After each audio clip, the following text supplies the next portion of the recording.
ربنا يعينك يا حبيبي. قررتوا هتعملوا ايه في العفش؟ ما عادش الا شهر على الفرح. ان شاء الله هننزل دمياط يوم السبت نجيبه. الف الف مبروك يا ابني. الله يبارك فيك. انا مش مصدق انك كبرت بسرعه كده. خلاص كبرت وهتفتح بيت وهنشوف ولادك.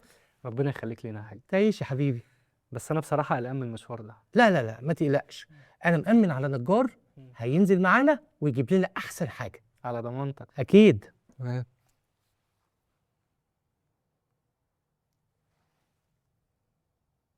الو.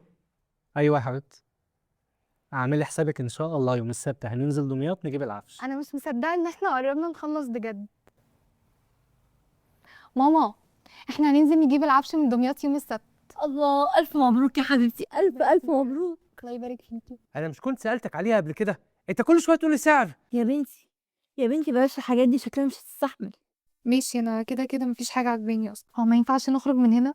ليه؟ انا مش مرتاحه. اتفضل. تديني كام وخلصت لك البيعه دي؟ اودي وش فين بقى من الراجل ده بقى والناس بتوعه؟ اختيارك الغلط ممكن يبوظ فرحتك. أنا معاك. اختار المكان اللي يوفر لك راحتك ويحافظ على فرحتك، وانت في ثقة هتلاقي كل اللي نفسك فيه بأعلى كواليتي وماتيريال وبضمان 10 سنين وأقوى خدمة ما بعد البيع في مصر. كل ده عشان نضمن لك راحتك. ثقة، راحتك عندنا.